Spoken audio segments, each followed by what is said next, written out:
Billionaire Romance, she rejected his empire, but not his eyes. It begins with a question that haunts. He could buy everything except sleep. She had nothing except peace. New York didn't sleep. Not really.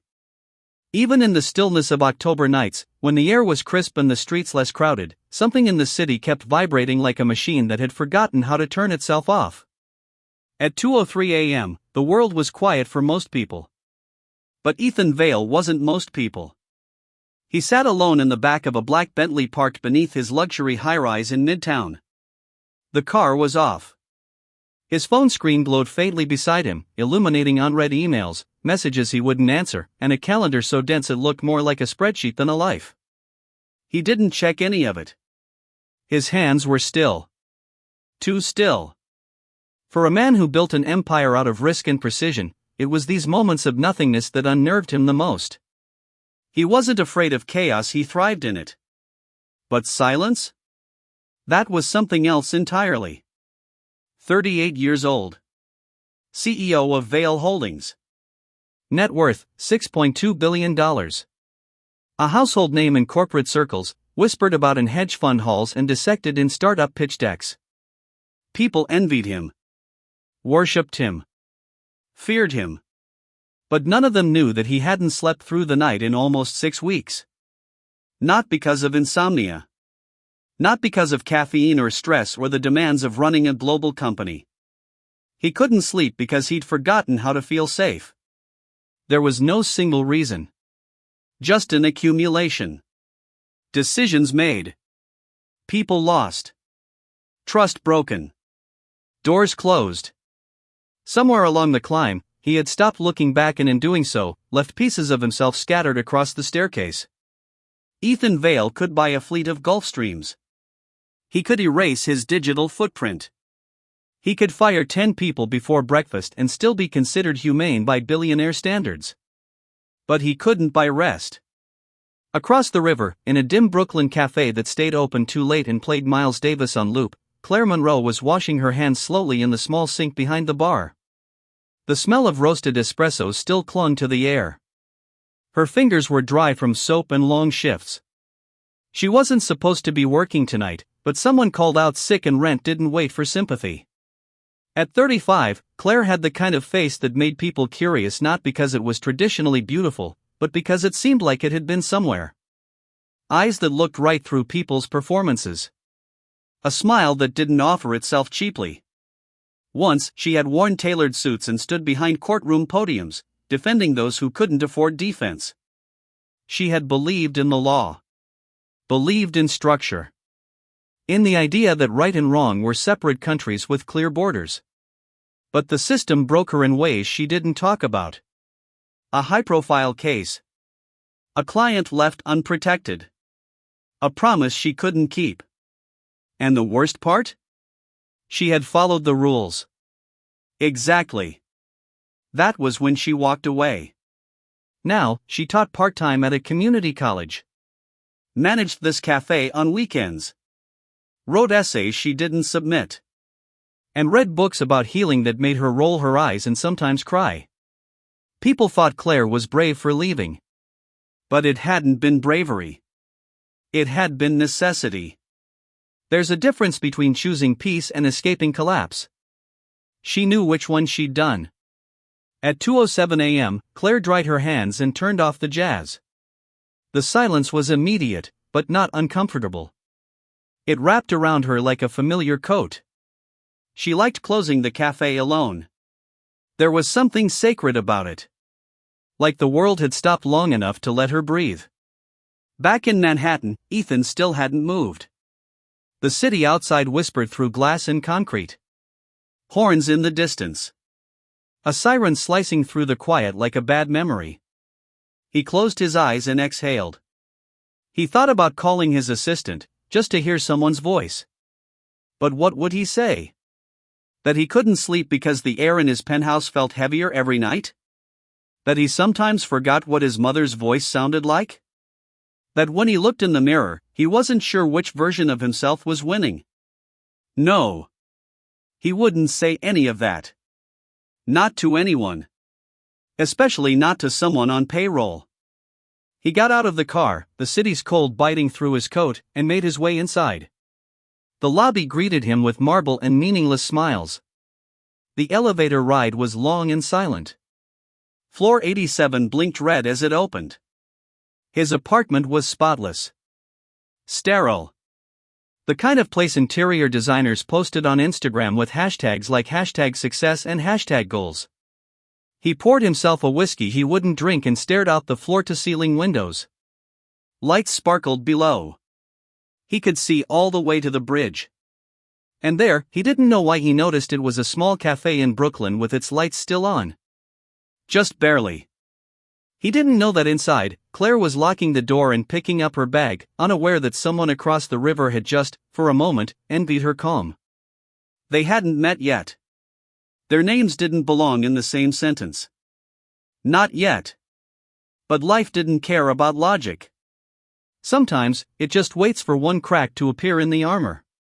One tired glance. One moment when two separate stories pause just long enough to consider a different ending. And when it happens, it doesn't feel cinematic. There's no soundtrack. Just a whisper in the back of the mind. Maybe peace isn't something you earn. Maybe it's someone you meet. The weight behind the name. By the time Ethan stepped into his apartment, the night had already turned to early morning. The city still glittered below, indifferent to his unrest. The whiskey sat untouched on the kitchen counter, catching reflections from the skyline like it wanted to be part of something it never understood. He removed his coat and draped it across the back of a leather chair, one of many pieces in a space designed more for aesthetics than comfort. The silence inside was not peaceful. It was clinical, like a vacuum sealed shut. Every surface gleamed, every object had its place. The home, if one could call it that, mirrored his public image, precise, efficient, and impossible to read. Even the air seemed filtered, curated. He loosened his tie and moved toward the window, as if gravity pulled him there nightly. From this vantage point, he could see everything his company had touched. Office buildings in the financial district. A biotech center near the river. A block of apartments downtown, painted in sustainable green, part of a campaign designed to silence critics who accused him of being disconnected. He had built so much, acquired more. But the one thing he had never really owned was stillness. The kind that didn't feel like a punishment. His name Ethan Vale meant power in certain rooms. Mention it in any venture capital circle, and someone would quote a Forbes article or mention the time he outbid 3 European firms for a struggling medical startup and turned it into a $5 billion miracle. In his 20s, he was described as aggressive. In his 30s, the word shifted to visionary. Neither felt entirely true, but he let them stick. It was easier than explaining himself. He did not come from money, though people often assumed otherwise. His father had been a mechanic, his mother a nurse. They raised him on discipline, not ambition. But something inside him refused to accept limitations. While other kids played basketball in the alley, he studied company reports from the library printer. His parents worried, especially when he started talking about stock options before his voice had even deepened.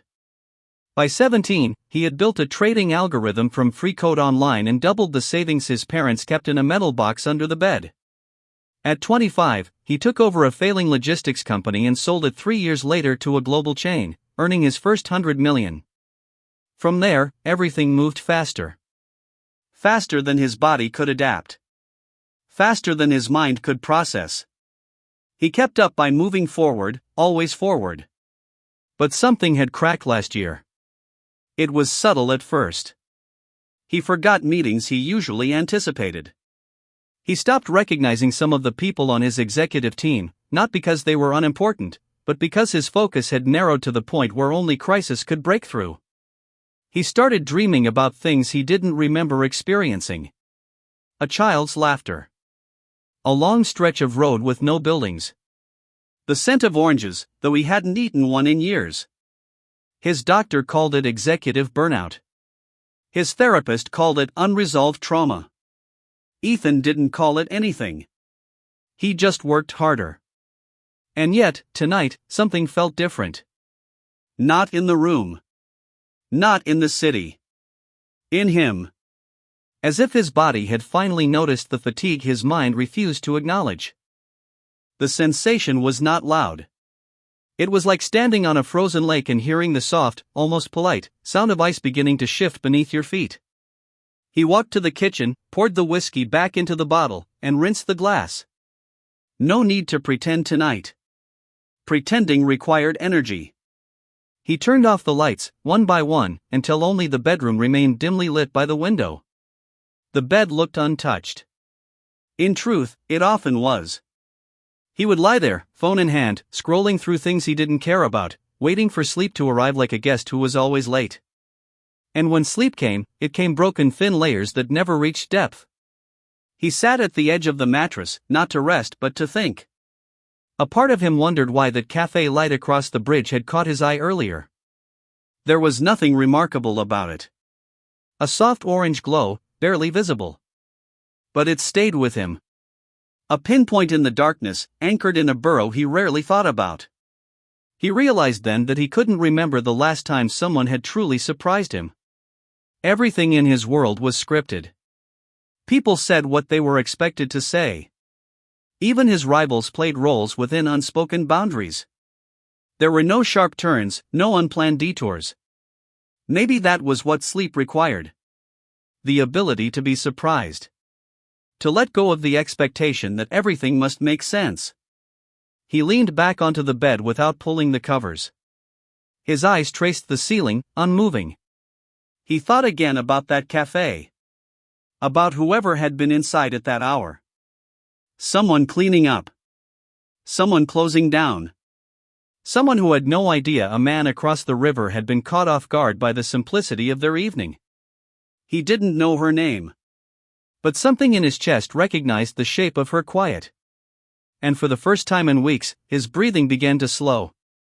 The first collision. It began with a request Ethan never would have approved if he had read past the subject line. One of Vale Holdings' philanthropic subsidiaries had been funding a social justice initiative in Brooklyn for nearly 3 years.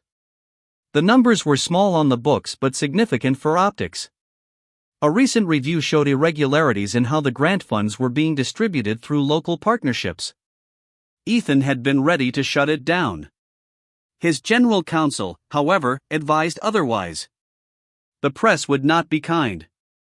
Instead, he was told to send someone from the top to personally assess the program, speak to the community leaders, show that Vale Holdings cared about more than margins.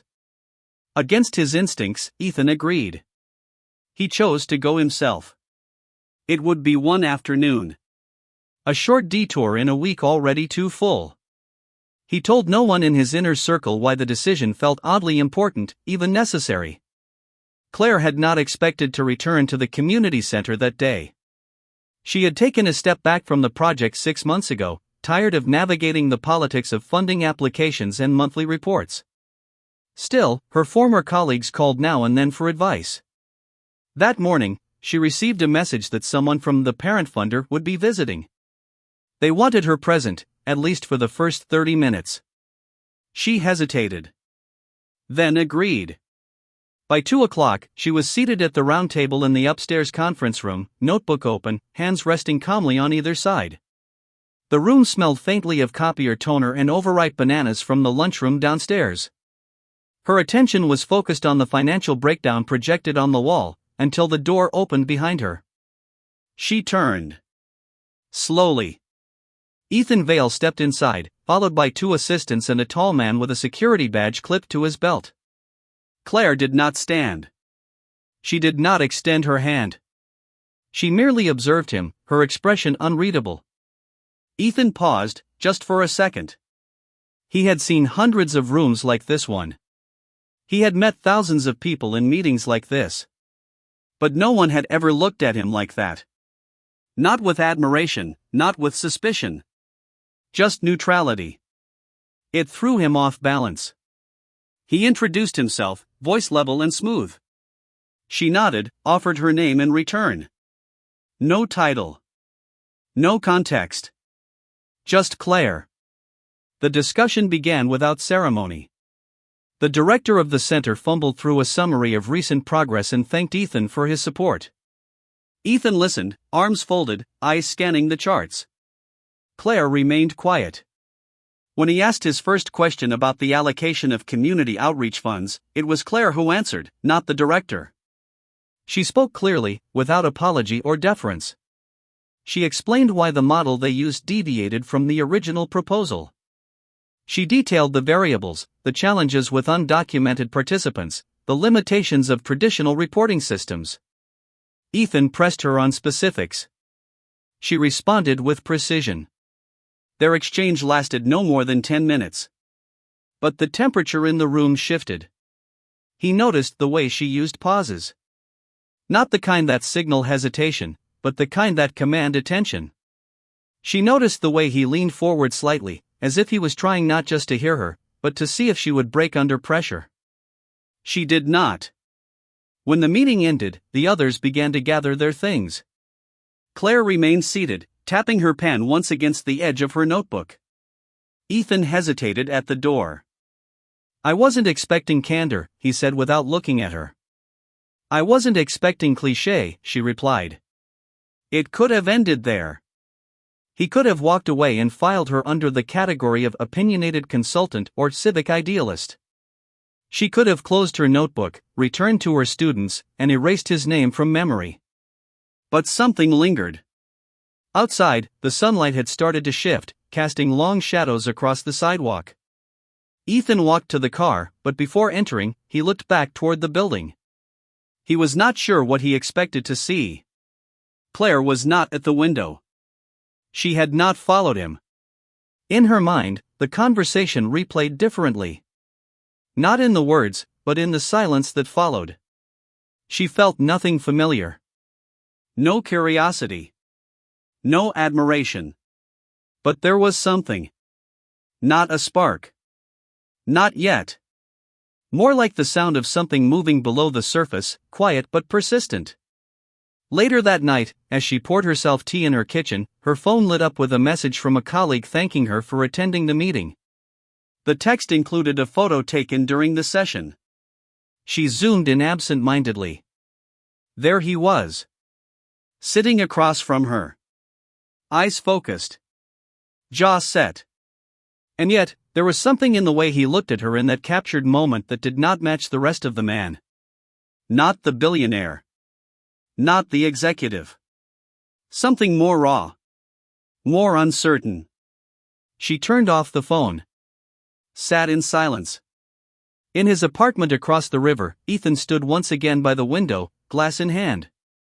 He had reviewed the notes from the visit.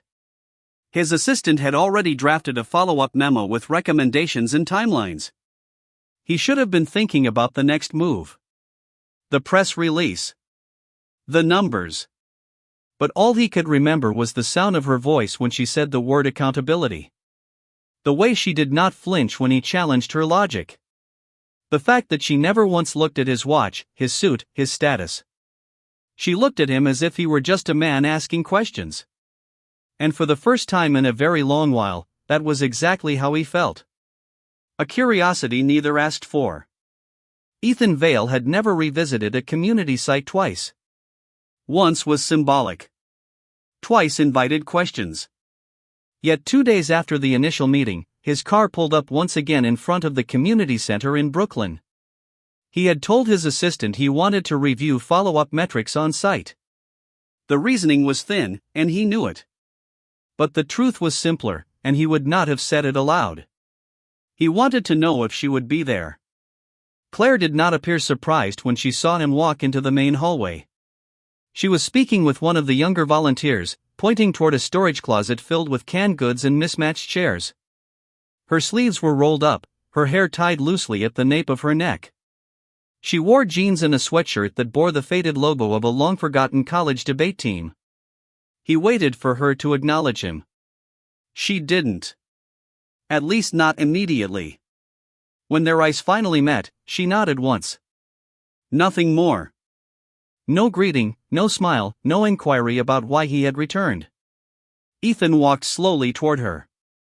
He was conscious of how he looked in this space. Tailored coat. Polished shoes. Everything about him seemed at odds with the chipped paint and the warmth of handwritten posters taped to the walls. Claire gestured for the volunteer to continue without her, then turned to face him fully. "You came back," she said, not as a question, but as an observation. "I had a few follow-up questions," Ethan replied. "Of course you did." There was a pause, not uncomfortable, but intentional. Claire's posture remained open, but her expression held a challenge. "Do you always look at people like their assets?" she asked. Ethan blinked once, but did not react further. "I look at people through the lens I know best," he said, measured but not defensive. "That lens might miss a few things," she said. Ethan did not respond. Not right away. For once, he did not have a retort. Not because he could not think of one, but because the conversation had already shifted into territory unfamiliar to him. He followed her down the hallway, past a series of open rooms where teenagers practiced presentations and adults worked on laptops provided by a city grant. The walls were filled with drawings and quotes in several languages. Ethan noticed a framed photograph of an elderly woman teaching a child to read. Underneath it, a caption in handwritten marker read, "You cannot fix the world, but you can teach someone to walk through it." Claire led him into a small room lined with bookshelves. She reached for a folder on the desk and handed it to him. "This is the revised proposal," she said. "You won't like it." "Then why give it to me?" "Because it's not for you to like. It's for you to understand." He opened the folder and scanned the first few pages. The proposal was thorough, but unconventional.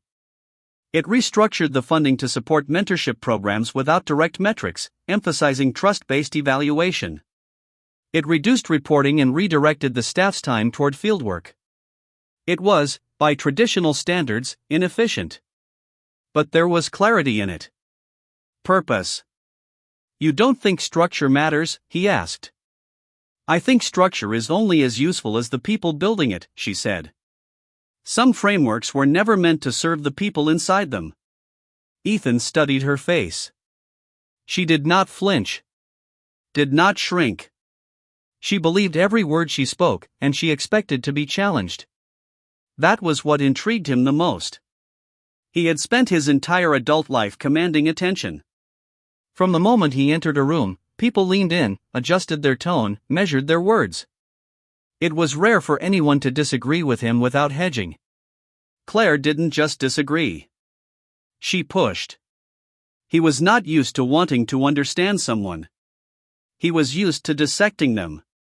But this time, he found himself setting the folder down and simply asking, "Why are you still here?" She tilted her head. "In this center?" she asked. "In this neighborhood? In this fight? You could be doing anything else." Claire looked toward the window. The view was modest. A street corner with cracked sidewalks and a bus stop with a faded bench. "Because walking away from something doesn't always mean you're done with it," she said. "And because the fight is still worth having, even if you lose more often than you win." Ethan felt a shift. Not in the room. In himself. There was something about her stillness that did not feel passive. It felt earned. A kind of peace that came from surviving storms without needing to announce the damage. "I underestimated you," he said finally. "You didn't see me," she replied. "That's not the same." He nodded. She handed him back the folder. "You'll do what you're going to do," she said. "But you don't get to say no until you've actually been here. Not as a donor. Not as a businessman. Just as a person." Ethan held the folder in both hands. The papers felt heavier than they should. As he stepped out of the room, he looked back once. Claire had already turned away, returning to a conversation with a woman near the printer. He walked out into the street without speaking to anyone else. The car was waiting, engine idle. He did not get in immediately. Instead, he stood for a moment, eyes on the second-floor window. She had not tried to impress him. Had not tried to change his mind. She had simply spoken her truth and waited to see what he would do with it. And now, for reasons he could not name, he wanted to know more. What the past refuses to bury. Ethan did not return to the community center for 2 weeks. He told himself it was because of work. His days filled again with meetings, calls, and briefings that came in endless waves. He approved an acquisition in Denmark, negotiated a delicate exit for a failing partnership in Tokyo, and hosted a gala for an environmental fund he barely believed in. But somewhere between those polished transactions, the edges of his mind stayed occupied. Not with numbers or market volatility. With the image of a woman in a sweatshirt who had looked him in the eyes without needing anything from him. Not his approval. Not his attention. Not his power. And that, strangely, unsettled him more than he expected. He thought of her words often. Not the exact phrasing, but the way she said them. As if truth was a responsibility, not a performance. As if clarity was not meant to comfort, but to challenge. Late one evening, he found himself standing in his apartment with the proposal still on his dining table. The folder had been opened and closed several times, but he had yet to sign off on it. Not because he disagreed. He just was not sure why he hesitated. The longer he stared at it, the more he realized this was not about funding or strategy. It was about something else entirely. Something he could not define but could feel moving just beneath the surface. The next morning, without informing anyone, he returned to the center. Claire was not there. A volunteer told him she had taken a few days off. He nodded, thanked her, and walked back outside. He stood on the sidewalk for a long minute, unsure of what to do next. It was not like him to follow shadows.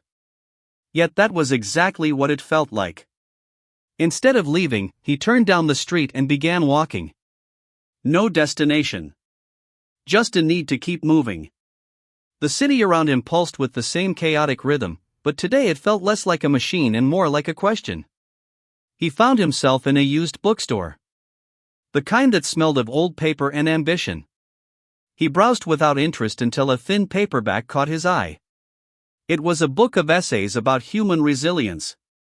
He bought it, left without a bag, and walked for another hour before returning home.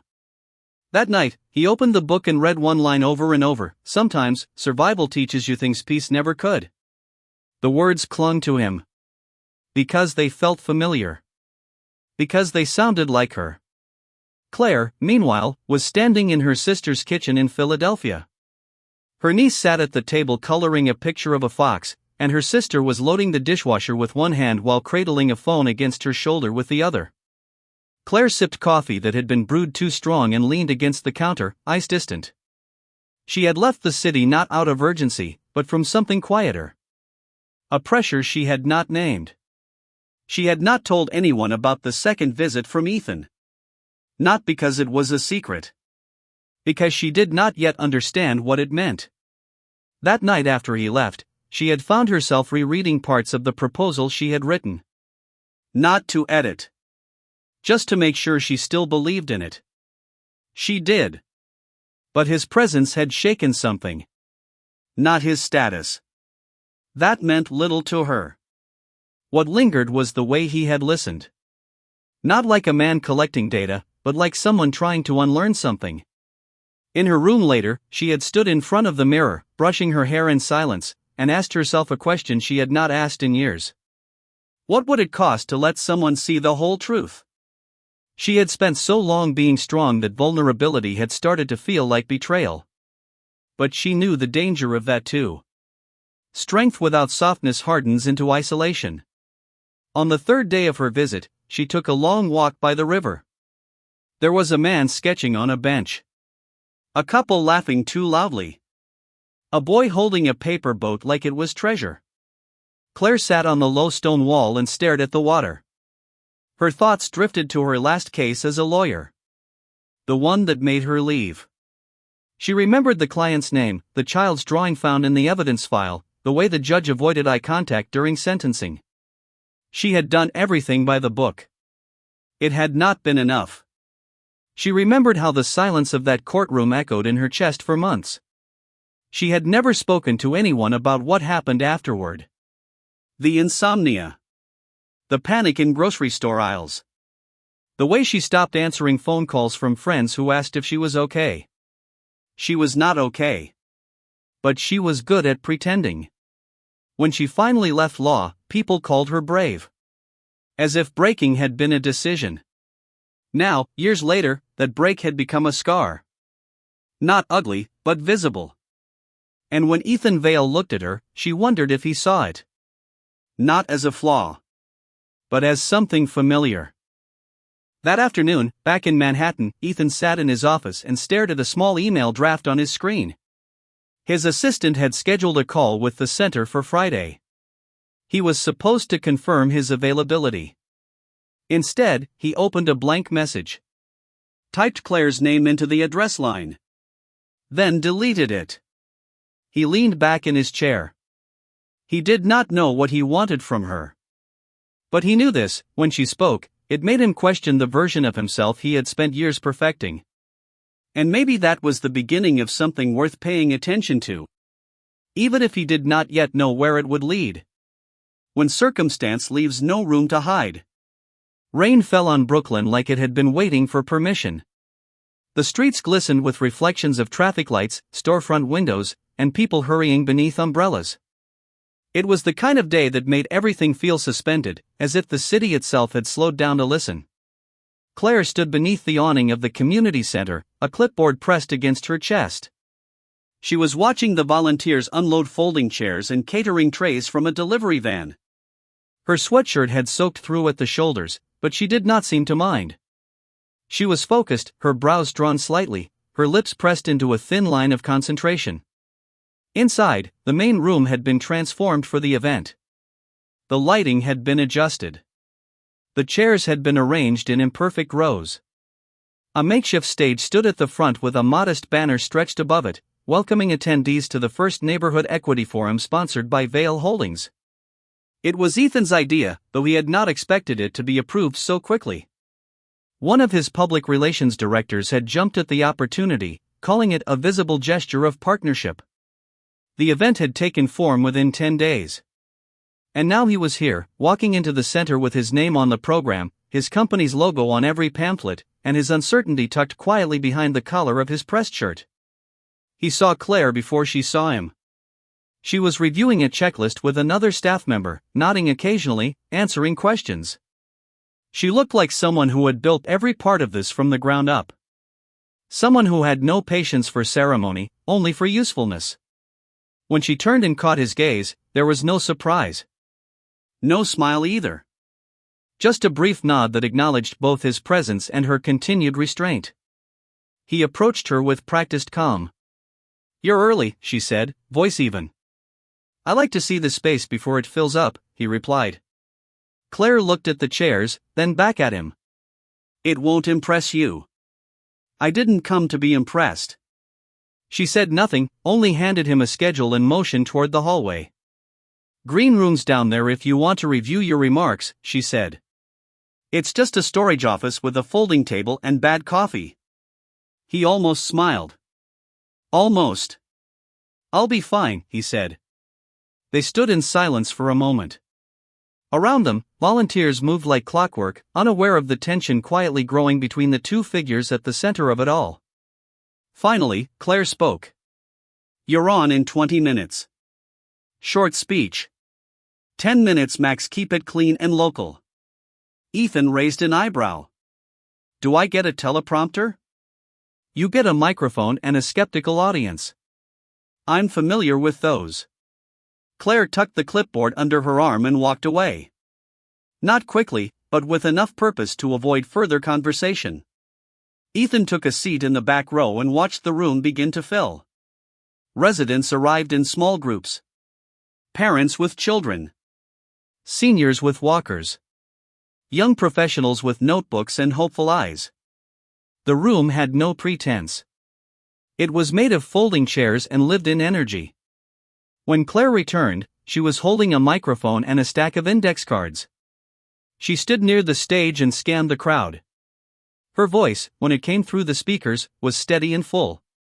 "Thank you for coming," she began. "This forum was built on the idea that communities know what they need better than anyone else. We're not here to talk at you. We're here to listen. Ethan listened too. Not just to her words, but to the way the crowd responded. There was no applause. Just attention. A rare kind of stillness that cannot be faked. When it was his turn to speak, he stepped to the front with deliberate ease. The microphone felt heavier than it should have. He looked at the crowd, then at Claire, who stood to the side, arms crossed, eyes unwavering. He began without notes. I grew up in a house where money was scarce and voices were often raised, he said. My parents worked hard, and they taught me to do the same.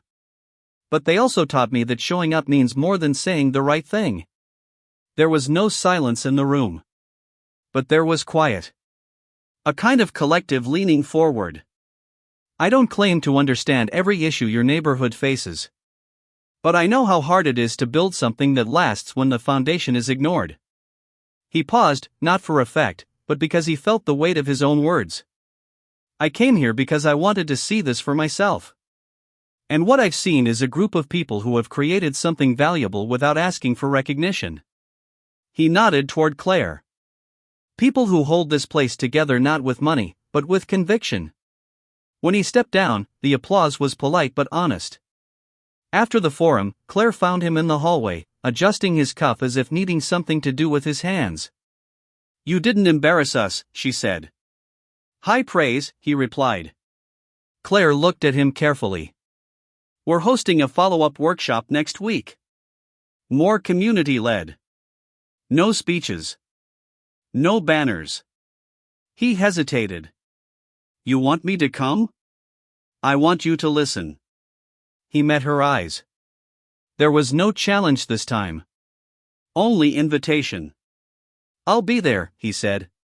She handed him a flyer, already folded in half. You'll need to wear something less expensive, she added. He took the paper and watched her walk away again. And for the first time, he did not wonder what she thought of him.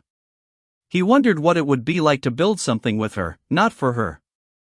And somewhere in that quiet space between instruction and understanding, something new had begun.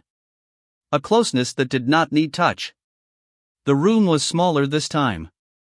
No banners, no microphones, no polished introductions. Just 20 people sitting in a loose circle, some on metal chairs, others on the floor. A whiteboard leaned against the wall, untouched. Coffee cooled in paper cups on a plastic table pushed to the side. The kind of setup that did not ask for performance, only presence. Ethan sat near the edge, his sleeves rolled to his forearms, his jacket folded neatly over the back of his chair. He listened as residents shared stories.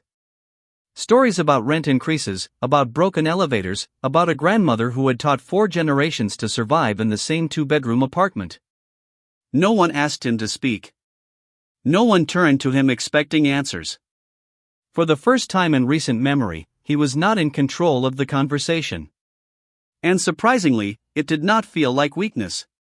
It felt like relief. Claire entered halfway through the session, having just finished a lecture at the college. She wore black jeans, a faded shirt, and a tote bag slung over one shoulder.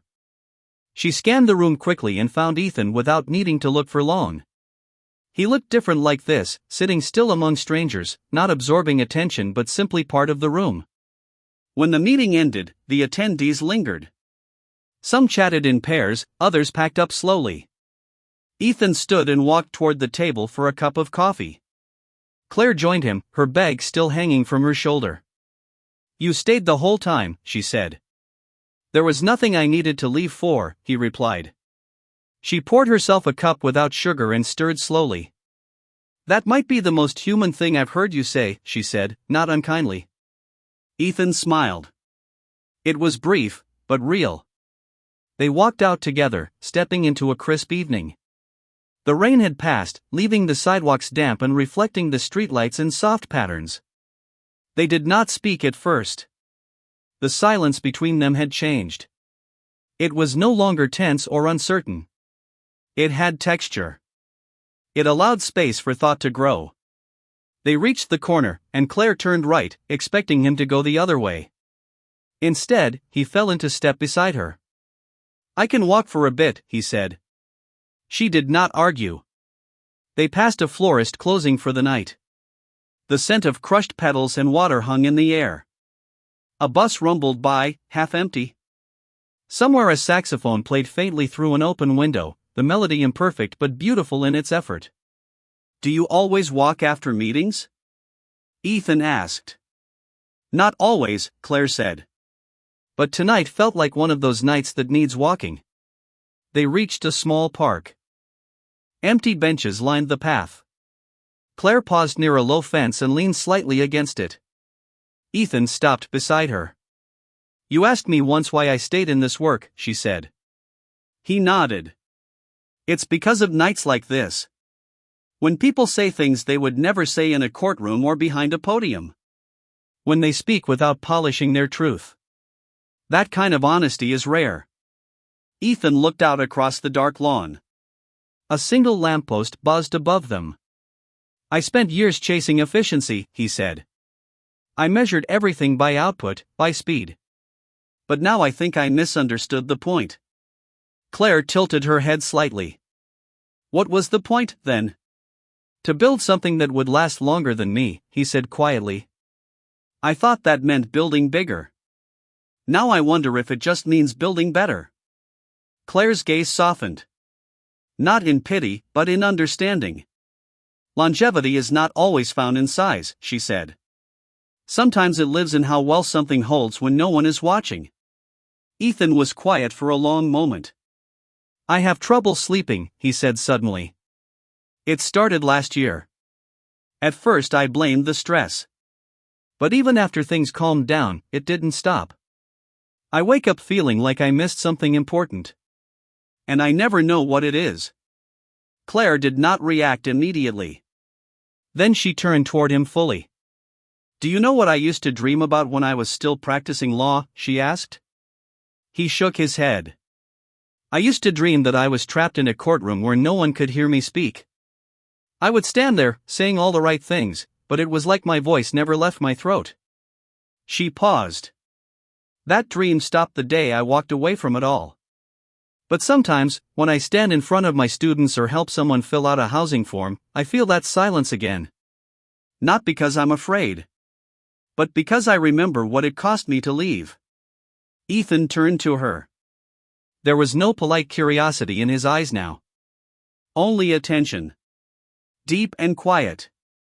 "I don't know how to let go of the version of me that built everything," he said. "You're not supposed to let go," Claire said. "You're supposed to carry him with you. But you don't have to let him drive anymore." They stood like that for a moment, both facing the dark park, both unsure of what they had just shared and what it meant. Finally, Ethan exhaled. "If I told you I was afraid to love someone," he said, voice low, "would you believe me?" Claire looked at him, not startled, not moved by drama. "Only honest." "I would believe you," she said. "Because it means you've been close enough to lose something." The wind passed gently between them.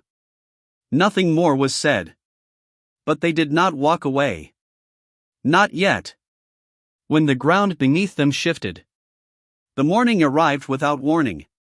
Ethan sat at his desk, his phone vibrating with unread messages. The sunlight through the tall windows painted lines across the floor, sharp and uninviting. He had not slept. Not truly. After walking with Claire the night before, he had returned home feeling weightless and alert at the same time. Something had changed, though he did not know yet what that change meant. His assistant entered without knocking, a rare breach of protocol. "You need to see this," she said, placing a tablet in front of him. Ethan took one look at the screen and froze. A financial blog had published an exposé detailing a string of internal emails from one of Vale Holdings' subsidiaries. The email suggested knowledge of misappropriated development funds, including references to projects affiliated with community initiatives in Brooklyn. The article named Ethan directly. It quoted past interviews, twisted his words, and suggested that the entire urban outreach program was nothing more than a branding campaign designed to offset corporate tax burdens. The article spread quickly. Within hours, larger news outlets had picked it up. A former executive from the company in question had given a recorded interview, claiming the philanthropic work had always been superficial at best. The tone was not accusatory. It was surgical. Ethan's phone rang. He ignored it. A second line lit up. He turned it over so the screen faced the desk. His name was trending. Not for innovation. Not for strategy. For deception. He stood and walked to the window. The city below had not changed, but the way he saw it had. Every building felt hollow. Every reflection in the glass stared back at him like a version of himself he no longer wanted to meet. The door opened again. His general counsel stepped in. "We can respond within the hour," she said. "We have enough documentation to show you had no direct involvement. But it's going to spread. And it's going to affect everything you've tried to build." Ethan nodded slowly. The movements of his body felt detached, like someone else was operating them from a distance. "What about the center in Brooklyn?" he asked. "They're mentioned briefly. Not by name. But someone will connect the dots soon enough." He dismissed her with a glance and picked up his coat. Outside, the wind carried the news across bus stops and front pages. Screens in coffee shops flashed headlines he did not want to read. As he walked through the streets, people looked up from their devices and gave him just enough recognition to hurt. He arrived at the community center without calling ahead. The front door was unlocked. Inside, he found Claire in the library room, seated at the small round table. Her laptop was open. A printed copy of the article lay beside her. She did not look up when he entered. The silence between them this time was heavier. It was not shared. It was saturated with disbelief and something more dangerous. Disappointment. Ethan took a step forward. Then stopped. "It's not true," he said. His voice was not defensive. It was tired. Claire finally looked up. Her eyes searched his face, not for guilt, but for the shape of truth. "Which part?" she asked. "That I knew. That I orchestrated it. Did you benefit from it?" He hesitated. "Indirectly, maybe. But not intentionally." Claire leaned back slightly. Her hand rested on the table, not clenched, just steady. "That matters less than you think," she said. "People trusted the work because your name was on it. Because you showed up. I didn't lie to you." "No," she said. "But you built a system where the lie could grow, and you never stopped to ask what that meant for people like us." The room settled into stillness again. "I came to tell you first," Ethan said. "I already knew," Claire replied. "The article is 3 hours old." He nodded, looked down at the floor, then back at her. "I don't know how to undo this." "You don't," she said. "You live with it. And you decide who you want to be after it." Ethan stepped closer. The tension in the room did not fade, but it changed shape. Less sharp now. More mournful. "I never used this place," he said. "Not for PR. Not for distraction. This, with you, was the only thing I didn't calculate." Claire's eyes did not soften, but her voice did. "I believe that," she said. "But belief doesn't repair what has already cracked." She stood, closed the laptop, and reached for her coat. "Will you still hold the next session?" he asked. "Yes," she said. "Because it's bigger than either of us." Ethan stepped aside as she passed him in the doorway. Her shoulder brushed his arm lightly, not as a gesture of comfort, but as a consequence of proximity. He turned to watch her leave, unsure whether he should follow or let the distance grow. Outside, the wind had picked up again. He stood alone in the center that had once offered him a glimpse of something different. Now it offered him only the echo of a voice that had believed in what they were building. And for the first time since his empire began, Ethan felt the full weight of what it meant to be trusted. And what it meant to lose it. When silence speaks louder than goodbye. It had been 5 days. 5 days since the article exploded through every channel, dragging Ethan's name and legacy through a public court more relentless than any legal system. 5 days since Claire had walked out of that library room without turning back. 5 days since either of them had said another word. No one had called. No messages were sent. Nothing was explained. And yet both knew that something had ended, even if neither of them had the language to name it. In Ethan's penthouse, the world had quieted in the wrong way. The silence no longer comforted or challenged. It echoed. He moved through the rooms as if they belonged to someone else, unable to settle in one place. His inbox remained full, but unread. His phone rang, but he let it vibrate into nothingness. His publicist had drafted a statement. His legal team had prepared a defense. But the words felt hollow, and he refused to speak them. What haunted him was not the accusation. It was the look on Claire's face when she had asked him if he had benefited. That pause. That hesitation.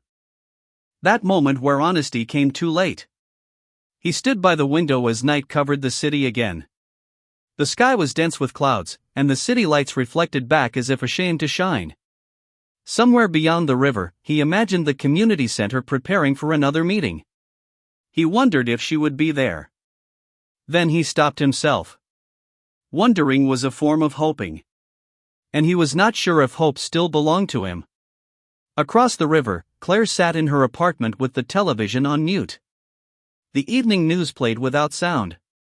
Her tea had gone cold. A book sat open beside her, unread for hours. She had told herself she was not waiting, but every time her phone lit up, her breath caught before her eyes did. And every time, it was someone else. She had not cried. That surprised her. What she felt was not sadness. It was something deeper. Something like disappointment that had settled into her chest with the weight of truth. She had spent years building boundaries, learning to distinguish between sincerity and strategy. Ethan had crossed neither line with force. He had simply found the spaces between them. She did not resent him for the system he came from. But she could not ignore that it lived inside him, even when he spoke as if he had left it behind. Trust, for Claire, had always been earned quietly. Not through gestures or grand speeches. Through presence. Through honesty given before it was requested. Through absence that did not linger without cause. And now, absence was all that remained. On the 6th night, Claire returned to the center. She stayed late, helping a young mother write a housing appeal. The fluorescent lights above them flickered slightly, and Claire reached up to reset the panel without pause. Her hands moved with the ease of someone who had done this 100 times. Afterward, she walked home through streets that had once held shared memory. She passed the corner where they had stopped during that first long walk. The bench where he had asked her if she would believe him. The grocery store window where she had once caught her reflection beside his. Now, she passed those places without slowing. Back in her apartment, she opened her laptop and began to type. She wrote not as a letter, but as a clearing of thought. She wrote about the space between trust and disappointment. About the way silence could feel like both punishment and protection. She wrote about Ethan, not as the man who let her down, but as the man who had almost let her in. She did not send it. The file remained open until the battery warning blinked red. Then she closed the lid. In his apartment, Ethan finally sat at the table where the proposal had once rested. Now it was bare. He stared at the surface, tracing invisible lines with his fingers. He remembered the way Claire's voice had filled the room during their arguments. The steadiness of it. The refusal to be performative. The intimacy of being seen by someone who did not expect anything from him. He opened a blank message. Typed her name. Then deleted it. He picked up his phone. Let it fall back onto the table. There was nothing he could offer her now that would not feel like a correction. And Claire, sitting alone with a blank screen in front of her, knew that reaching out would not fix what had fractured. Not because she did not care. But because she cared enough not to reduce what they had shared to a conversation about damage. Some part of them both had waited for the other to make the first move. But no move came. Only silence. Not born of anger. Not even grief. Just understanding. An understanding that they had met in a moment that could not hold them. That sometimes two people can reach across distances, only to realize that healing alone does not make love possible. That night, Ethan closed his eyes and let the darkness come without resistance. It did not offer rest. But it did not punish him either. And Claire, lying awake, watched shadows move across her ceiling. She did not reach for her phone. She did not rehearse anything she might have said. They had not spoken of love. But both had felt the absence it left. And in that absence, they both learned something about themselves they had never dared to ask before. When the past walks through the door.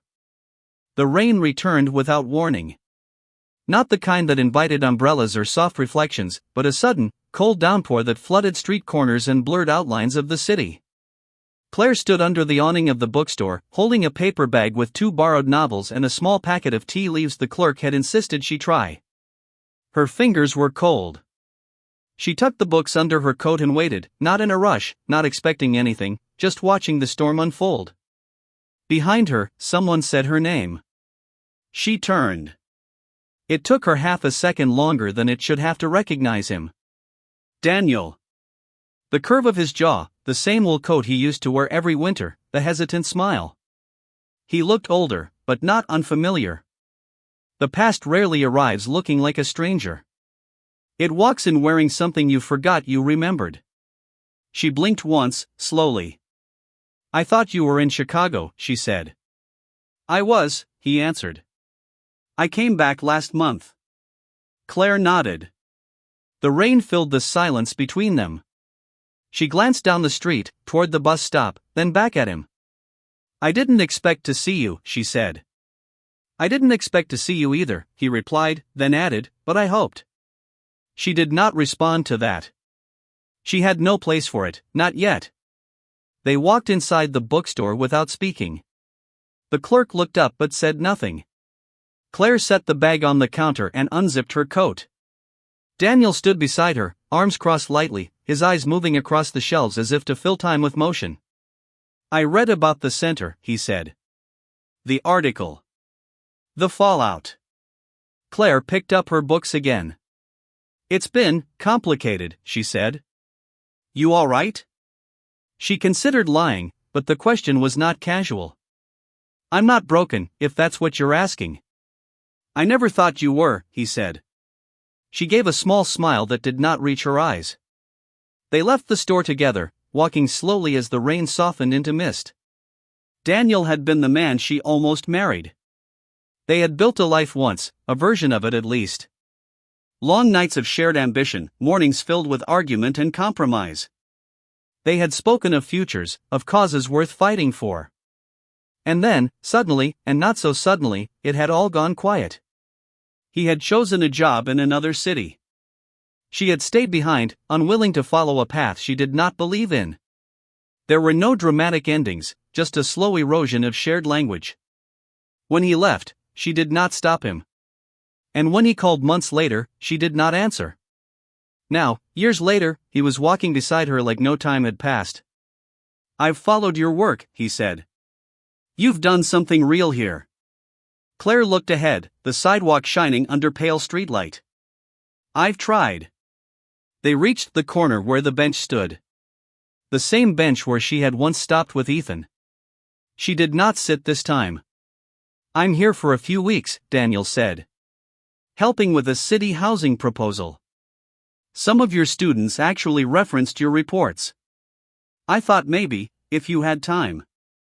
He let the offer trail off. Claire said nothing. The sound of tires splashing through puddles filled the quiet. You don't have to answer, he added. I just wanted you to know I'm around. In case. She turned to him then. Her expression was kind, but unreadable. I appreciate that, she said. But I'm not where you left me. Daniel nodded slowly. I can see that. They parted with a gentle wave, nothing unresolved, but nothing rekindled either. Claire walked home alone, her mind already beginning to replay the encounter, not with nostalgia, but with curiosity. Not about him, but about herself. At home, she placed the books on her desk, boiled water for tea, and sat at the kitchen table without turning on the lights. Outside, the streetlights blurred through the wet window, and she let herself wonder how many versions of her life had been left unchosen. Meanwhile, in a quiet hotel room uptown, Ethan opened an email from his legal team and closed it without reading. He had been in meetings all day, but none of it had mattered. Not really. What he kept thinking about was the silence. Not just Claire's silence, but his own. He had not reached out. Not because he did not want to. Because he did not know how to show up without bringing the weight of everything he had tried to outrun. And now, that weight was heavier than ever. He walked to the window and stared at the skyline. It no longer looked like his city. It looked like a place where something had been lost. He thought of her often. Not just in moments of regret, but in the way one thinks of a compass that no longer points north. A knock at the door broke his thoughts. He opened it to find a hotel staff member holding a small envelope. "This was left at the front desk for you," the man said. Ethan thanked him and closed the door. The envelope was unmarked. Inside was a single note, typed, unsigned. "The workshop continues on Thursday. No speeches. No seats reserved. But the door is open." There was no name. But he knew. He held the note in his hand for a long time before setting it on the desk beside his untouched phone. Somewhere between consequence and forgiveness, a space had opened. It was not a reconciliation. Not yet. But it was a beginning. The truth that arrives too late but still matters. The hallway outside the community center smelled faintly of coffee and worn carpet. Ethan stood there for a full minute before pushing the door open. No one looked up when he entered. Chairs were arranged in a circle again. A few familiar faces sat with coats draped across their laps, notebooks opened, pens already moving. Claire was there, seated across the room, speaking quietly to one of the students who had volunteered to moderate the session. She did not glance his way. She did not have to. His presence filled space in a way she had come to expect, even after absence. He found a seat along the wall. Not in the circle. Not in the center. Just close enough to listen. The session moved forward without ceremony. A woman described the feeling of being invisible during a housing hearing. A teenager shared the frustration of being reduced to statistics. A grandfather recalled the first eviction notice he had ever received and the way his wife had folded it neatly, as if tidiness could make it less cruel. Ethan listened. Not like an outsider. Not like a benefactor. But like someone who had once believed the world could be measured and now was learning that weight does not always equal worth. When the session ended, people lingered again. Conversations grew in corners. New names were exchanged. Claire moved from person to person, not as a leader, but as someone who had simply made space and stayed long enough to witness what bloomed inside it. Ethan waited near the window. The air was still. Outside, dusk gathered at the edges of the buildings, soft and gray. Eventually, Claire walked toward him. Her steps were slow, but not hesitant. "I wasn't sure you'd come," she said. "I wasn't either," he replied. They stood in silence, not to avoid words, but to allow them to arrive honestly. "I got your note," he said. "I didn't sign it," she answered. "You didn't have to." Claire folded her arms, not defensively, but to hold something steady within herself. "I didn't write it expecting anything," she said. "It was just a door. You chose whether or not to walk through it." Ethan looked down at the floor, then up at her. "I've spent a long time in rooms where every word is a move. Where silence is a negotiation. But with you, silence felt different. It wasn't strategy. It was space." Claire nodded, slowly. "You still measure everything," she said, gently. "I do," he admitted. "Even this moment. I've measured it in hours I didn't sleep. In the weight of words I never sent. And I think if I don't say something now, I'll carry it into every room I walk into after this." He paused. His voice did not shake. But it softened. I came into your world thinking I could observe it. Instead, it observed me. You did.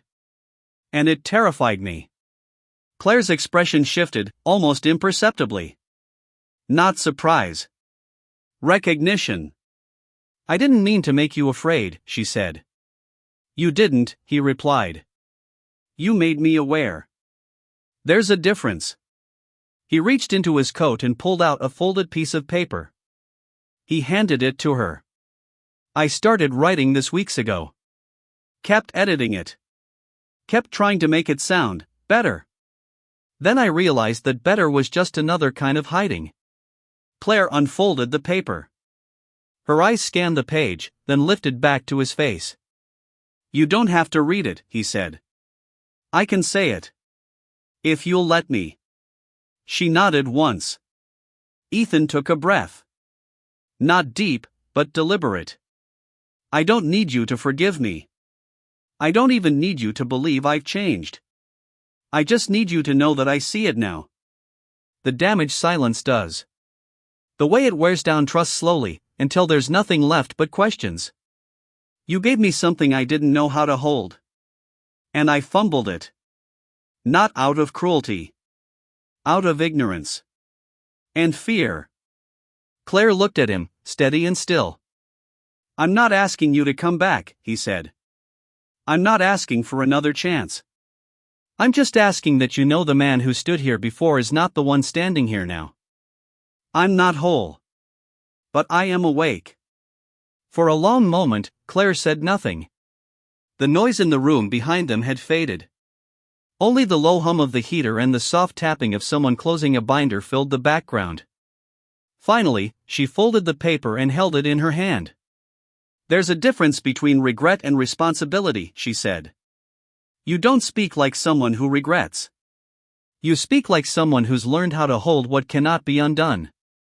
Ethan nodded. I've learned that healing isn't a promise. It's a decision you make every day, even when no one is watching. Claire looked at him then. Fully. Without protection. Without expectation. I don't know what happens next, she said. Neither do I. But I hear you, she added. He closed his eyes briefly, not to escape, but to receive. Then she stepped aside, allowing room for him to leave or stay. It was not permission. It was respect. Ethan did not move. Because this time, the absence of words did not mean retreat. It meant he had finally said enough. Forgiveness without surrender. The following days unfolded without ceremony. There was no grand return, no sweeping reconciliation. Just a gradual reappearance. Ethan began showing up again at the center, not as a figure of authority, but as someone willing to take direction. He arrived early, helped set up chairs, poured coffee, carried supplies without being asked. When people looked at him now, they saw the same face but not the same presence. He had stopped trying to be impressive. Claire noticed. She did not praise him for it. She simply made room. They spoke occasionally, their conversations brief but no longer strained. Words had returned to their natural rhythm, no longer weighed down by expectation. Some days they barely exchanged more than a nod. Other days, they lingered near the supply closet or the bulletin board, voices low, remarks honest. There was a new kind of quiet forming between them. One not born of distance but of understanding. One afternoon, as the last group left the session room, Claire remained behind, reorganizing a stack of flyers. Ethan approached with a broom, a gesture that had become strangely familiar. I think I'm getting better at sweeping, he said. You've stopped trying to control the dust, she replied without looking up. He smiled, setting the broom aside. For a moment, neither spoke. The room felt larger than it was, as if something unspoken hovered between the fluorescent lights and the fading sunlight beyond the windows. Claire placed the last flyer on the table and turned toward him. I was angry with you, she said, her tone calm. Not because you failed. But because part of me wanted you to succeed. And when it all fell apart, it felt like confirmation that nothing could ever be different. Ethan listened without interruption.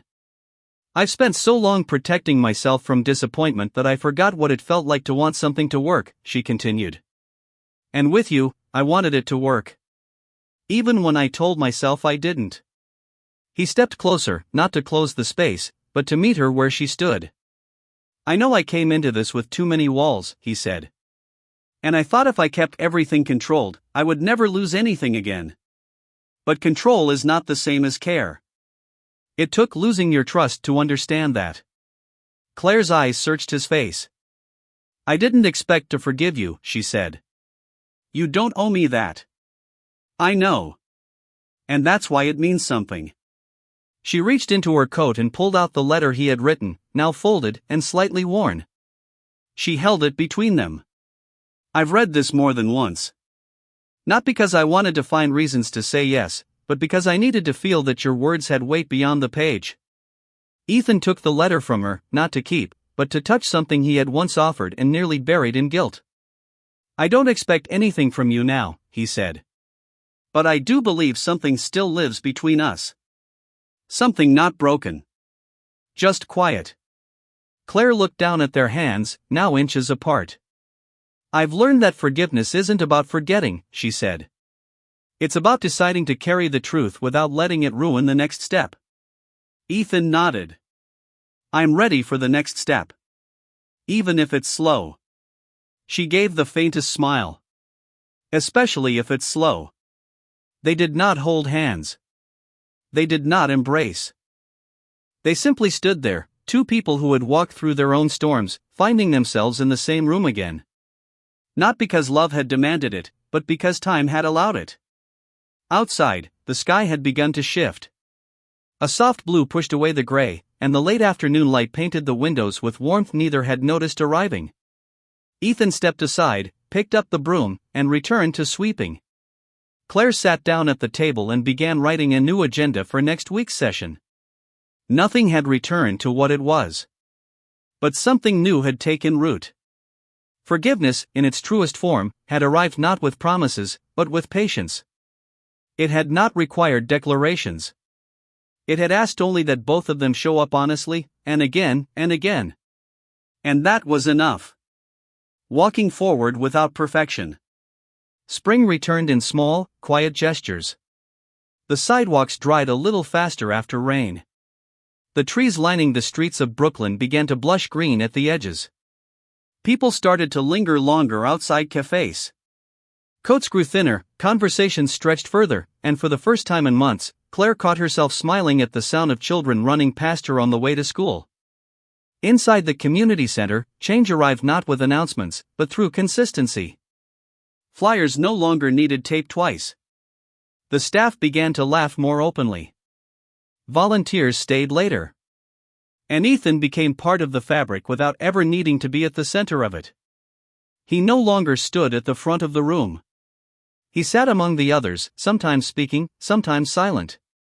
He did not take notes to be efficient. He took them to remember what mattered. One evening, after a long planning meeting for a neighborhood redevelopment partnership, Claire and Ethan found themselves walking together once again. The sky above them was pale gold, the air still holding the chill of evening, but softened by the promise of warmer days. They did not hold hands, but they walked close enough that their steps adjusted without conversation. There was no need to narrate anything. The rhythm had settled. I never liked the word rebuild, Claire said, glancing toward a block of apartments that had recently undergone renovations. Why not? Ethan asked. Because it assumes we're starting over. As if what came before doesn't count. He considered that.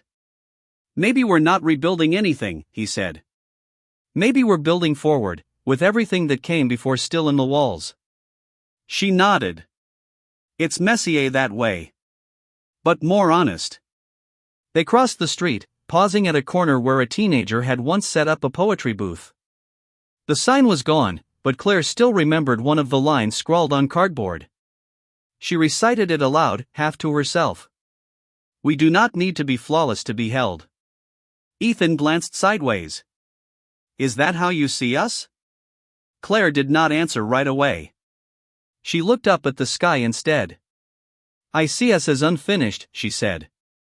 but no longer stuck. That night, he walked her to her building. She invited him up, not for coffee, not for conversation, just to sit near the window and look at the city as it softened into night. Inside, her apartment was exactly the same. The bookshelf leaned slightly. The light above the kitchen still flickered when turned on too quickly. There were 2 mugs drying near the sink. The ordinary details of a life lived fully. Ethan sat in the chair she had once read legal briefs in. She curled her legs beneath her on the couch. A quiet stretched between them that felt earned. He turned to her, not with urgency, but with clarity. "I used to think love had to be certain," he said.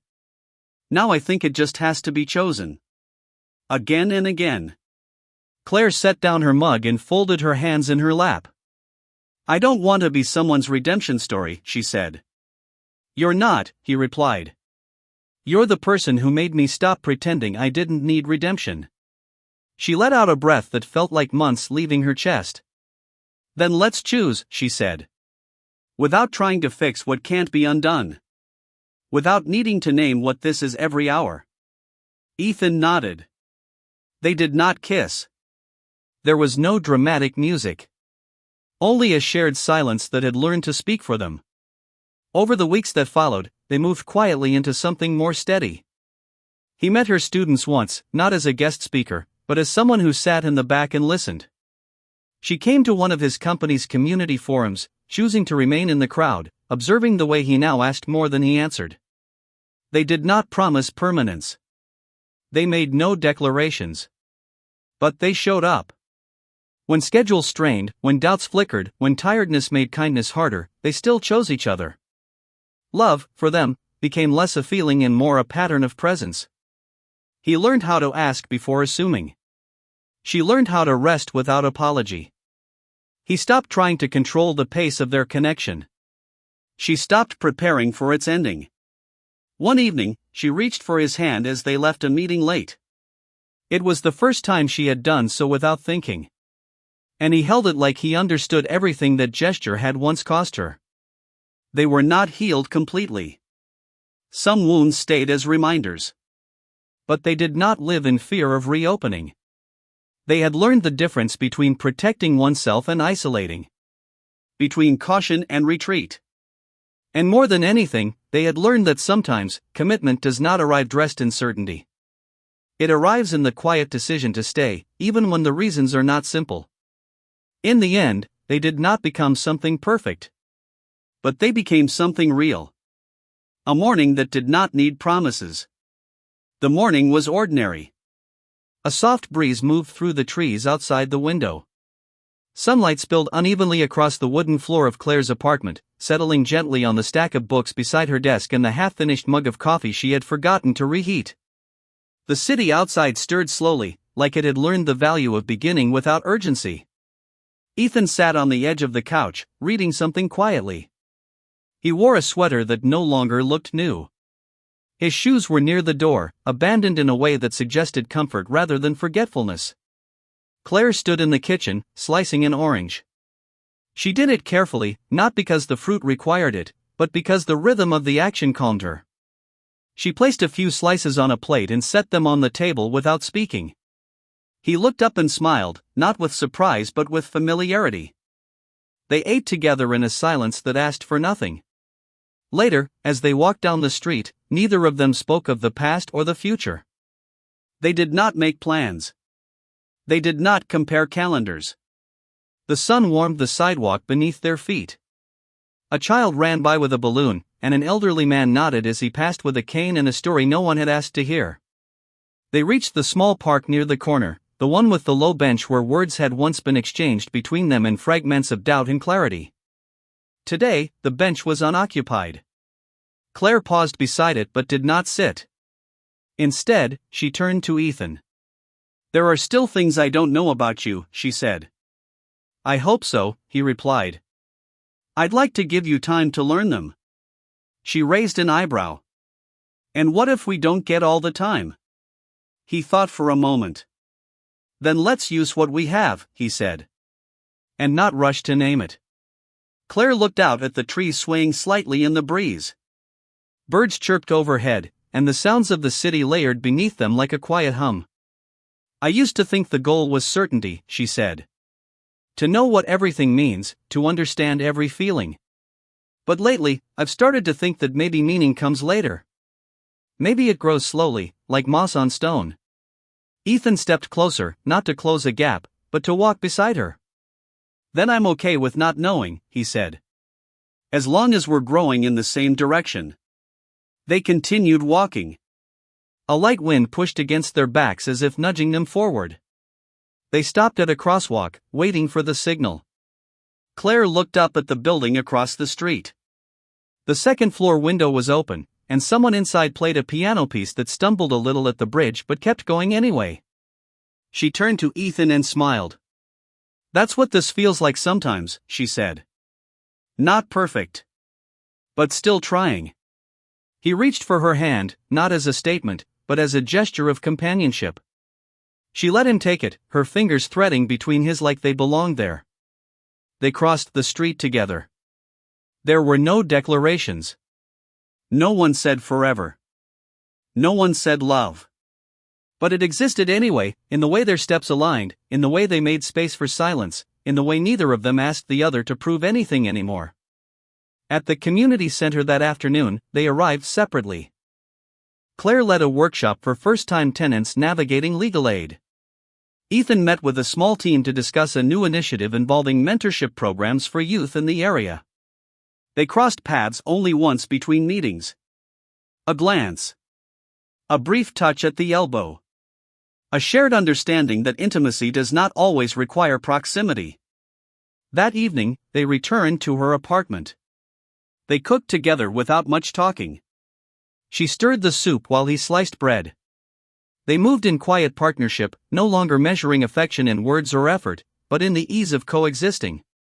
After dinner, they sat on the balcony with tea. Below, the streetlights flickered on one by one, catching reflections in puddles left by an afternoon shower. The city continued around them. Loud in its own way. Restless. Beautiful. Unapologetic. Claire leaned back in her chair, her eyes half closed. I used to think healing was a destination, she said. Now I think it's a kind of rhythm. Some days you move to it. Some days you miss the beat. But you keep listening. Ethan looked out at the skyline. I never learned how to listen, he said. Not really. But I think I am now. She reached for his hand again. This time, it was her who initiated it. They stayed there as the sky darkened and the windows of buildings lit up like scattered constellations. No one came to interrupt them. No alarms rang. The world did not ask them for anything. And in that stillness, something quiet and whole took root. They were not finished people. They were not perfectly mended. But they had arrived at a kind of beginning. Not with fanfare. Not with guarantees. Just two people. Side by side. Walking into a new day. Not knowing what it would bring. But trusting, for now, that whatever came, they would face it together.